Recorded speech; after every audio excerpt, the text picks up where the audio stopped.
আসসালামু আলাইকুম। কোরিয়াতে আইসা অনেকবার শামুক খাওয়ার ট্রাই করছি, কখনো গিলতে অনেক কষ্ট হয়েছে, আবার কখনো ওগলাই দিছি।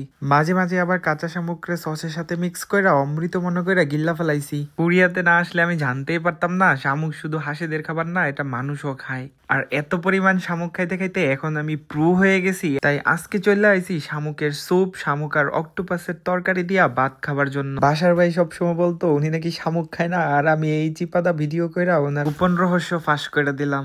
চলেন আর কথা না বললা এবার শামুক গুলা খাওয়ার চেষ্টা করি। ছোটবেলায় বিলেতে খালেতে শামুক কুড়াই নিয়ে আসতাম হাঁসের বাচ্চারে খাওয়ানোর লাই, কিন্তু কখনো ভাবি নাই এগুলা একসময় আমারই খাইতে হইব।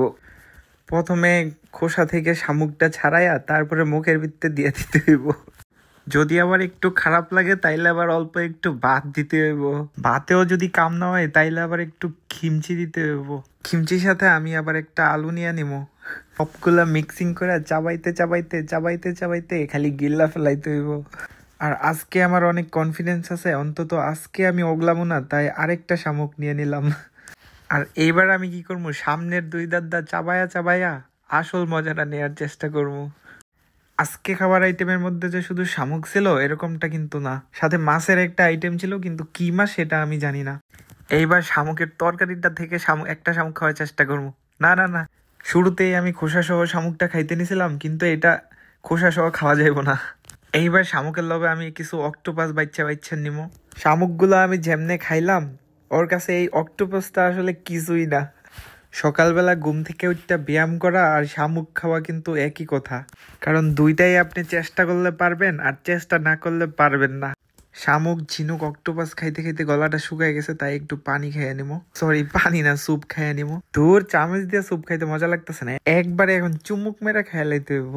চুমুক মেরা খাওয়ার আগে আমি আবার দেখা লইতেছিলাম সবগুলা শামুকের খোসা ফালাইছি কিনা। সব দেখা মেখা শেষে এখন আমি খেয়ে ফেলামো, একবারে এক চুমুকে খেয়ে ফেলাইতে হইব। স্যুপের মধ্যে যে পাতাগুলা দেখা যাইতেছে এগুলো কিন্তু আবার শেওলা। স্যুপ খাওয়া শেষ হইতে হইতে দেখি যে আমার জন্য একটা দই আছে।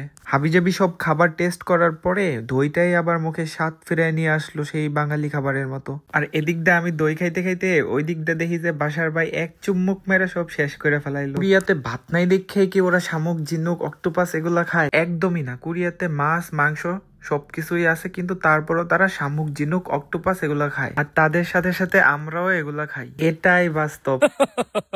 এটাই বাস্তব। প্রতিদিনই কি আমরা শামুক, ঝিনুক, অক্টোপাস এগুলা খাই? না। কোরিয়াতে এসে আমি যত প্রকারের নুডলস খাইছি, আমার মনে হয় আমি আমার জীবনে এত প্রকারের তরকারিও খাই নাই। এই যে আজকে দুপুরে লাঞ্চ করতে এলাম, ভালো কথা, ভাত খামো, কিন্তু এই যে দেখেন ভাতের সাথে দিয়ে দিল নুডলস। এর সাথে আবার আছে কোরিয়ান কিমচি, কিছু সবজি, সালাদ, শসা, বিভিন্ন রকমের আইটেম। কোরিয়ানরা আসলে নুডলস গুলা হয়েছে একটা স্যুপের সাথে খাইতে পছন্দ করে বেশি। শুরুর দিকে স্যুপের থেকে নুডলস গুলো তুললা খাইতে অনেক কষ্ট হইলেও এখন খুব আরামে খুব মজা করে খাইতে পারি। এই যে এরকম কাঁচামরিচ গুলা নিয়ে স্যুপের সাথে মিক্স করে খাইতে আলাদা একটা মজা পাওয়া যায়। এখানে যেটা দেখতে পাইতেছেন এটারে কোরিয়ানরা বলে নামুল। এইটা মূলত একটা কাঁচা সবজি, বিভিন্ন গাছের পাতা অথবা শেকড় দিয়ে তৈরি করা হয়।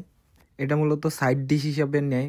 কোরিয়ান খাবার আর বাংলাদেশি খাবারের মধ্যে ইউনিক একটা মিল আছে। তারা বাংলাদেশিদের মতো ভাতকে এত ভালোবাসে যে এটা শুভেচ্ছা জানানোর মতো ব্যবহার করে। যেমন বাংলাদেশে যেমন আমরা বলি দুপুরে দেখা হইলে কারোর সাথে যে ভাত খাইছেন, ভাত খাইবেন কিনা, ঠিক তেমনি কোরিয়া তো ওদের দুপুরের খাবারের টাইমে ওদের সাথে দেখা হইলে ওরা প্রথমে জিজ্ঞেস করে যে ভাত খেয়েছেন, ভাত মগছো, 밥 먹었어? নুডলসের স্যুপগুলা সব আগে খাইয়ে ফেলার কারণে এখন আমি আবার ভাতগুলারে স্যুপের সাথে মিক্স করে নিব। কাঁচামরিচ, পেঁয়াজ, গাজর, সালাদগুলোরও আমি একসাথে করে নিব। সাথে কিছু সবজি ছিল, সবজিগুলোরও আমি একসাথে করে নেওয়ার চেষ্টা করবো। এইবার সবগুলান রে নাড়াচাড়া একসাথে ভালো করে মিক্স করে চলেন টেস্ট করে দেখি কেমন লাগে। সাথে আবার একটা বড় কাঁচামরিচ নিয়ে নিলাম। Not bad, not bad. স্বাদটা মোটামুটি বাংলাদেশি খাবারের মতনই লাগে। সত্যি কথা বলতে আমি যখন সবগুলানটা একসাথে মিক্স করি এত পরিমাণ মজা লাগতেছিল, আমি হাম হাম করে সবগুলান রেখে ফেলাইছি। সাথে লাস্টে আবার একটা কাঁচা পাতা ছিল, এই যে দেখেন এই পাতাটা আমি খেয়ে ফেলাম। খাবারের প্লেটটা দেখাই, দাঁড়ান, দেখেন একদম সব শেষ।